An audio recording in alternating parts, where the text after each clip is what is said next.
मनुष्य का जन्म धरती पर हुआ है वो एक अपने ही खुद के स्मार्ट डिवाइस के साथ हुआ है। ये जो स्मार्ट डिवाइस है उसका डिजाइनिंग प्रकृति ने यानी नेचर ने ही किया हुआ है।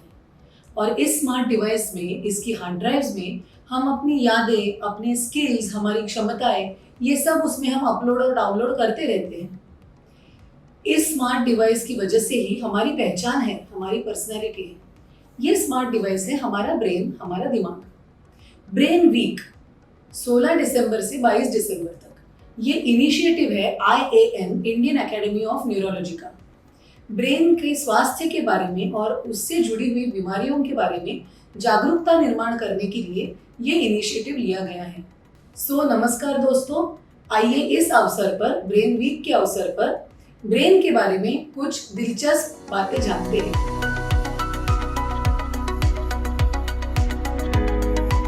ऑन एन एवरेज ब्रेन का वजन होता है 1.4 किलोग्राम अडल्ट ब्रेन का।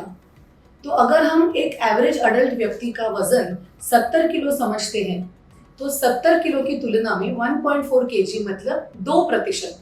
तो शरीर की तुलना में ब्रेन का वजन है 2%। मगर खून के प्रवाह को अगर हम देखें तो शरीर की तुलना में ब्रेन में 20% खून का प्रवाह होता है। इसका मतलब अपने वजन के हिसाब से 10 टाइम्स ज्यादा ब्लड ब्रेन खींच लेता है। ये हमें बताता है कि ब्रेन में कितना काम होता है। ब्रेन हमेशा ही कार्यरत रहता है। हम अगर जाग रहे हैं तो भी कार्य करता है और अगर हम सो रहे हैं तो भी ब्रेन काम करता रहता है। 20% खून का प्रवाह, इसका मतलब हम जो भी खाते हैं, जो भी पीते हैं और स्मोकिंग, ये सब हम जो शरीर में केमिकल्स डालते हैं, इन सब केमिकल्स में से 20% जाता है ब्रेन को। और ध्यान रखिए, ये वो अवयव है जो हमारी पहचान का जिम्मेदार है। हम 3 अवस्थाओं में जीते हैं। एक है जागरूक अवस्था, अवेक स्टेट, दूसरी है ड्रीम स्लीप यानी सपनों वाली नींद, और तीसरी है डीप स्लीप यानी कि गहरी नींद। इन तीनों अवस्थाओं में ब्रेन हमेशा कार्यरत रहता है। जो लोग मेडिटेशन करना जानते हैं वो ब्रेन के लिए और एक चौथी अवस्था को हासिल कर लेते हैं, और वो है मेडिटेशन वाली स्थिति, जिसमें जागरूक रहते हुए भी ब्रेन को हम आराम दिला सकते हैं। मगर ये चारों ही अवस्थाओं में ब्रेन एक्चुअली काम कर रहा ही होता है। नींद में ब्रेन काम करता है साफ सफाई का और पालन पोषण का। तो ये जो ब्रेन की पेशियां हैं वो मेन 3 प्रकार की होती हैं। एक है न्यूरॉन्स, दूसरे हैं एस्ट्रोसाइट्स और तीसरे हैं ओलिगोडेंड्रोसाइट्स। मेन कार्य प्रणाली संभाली जाती है न्यूरॉन्स द्वारा। They are the executive cells of the brain.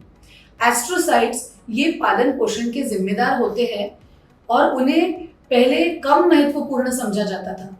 Oligodendrocytes ये माइलिन का सिंथेसिस करते हैं, माइलिन बनाते हैं। तो माइलिन क्या है? जो नर्व फाइबर्स निकलते हैं उनको इंसुलेशन कोटिंग देने वाली सेल्स है ओलिगोडेंड्रोसाइट्स। और माइलिन के द्वारा ब्रेन का फंक्शनिंग जो है, ब्रेन के कार्यकारिणी की जो स्पीड है वो बहुत फास्ट हो जाती है। तो ये 3 प्रकार की कोशिकाएं। पहले समझा जाता था कि न्यूरॉन्स की वजह से ही हमारी नर्वस सिस्टम है। तो नए रिसर्च द्वारा हमें ब्रेन के बारे में और हमारी नर्वस सिस्टम के बारे में और भी नई और भी दिलचस्प बातें समझ में आती है और आ रही है, जो हम आने वाले वीडियोस में देखेंगे।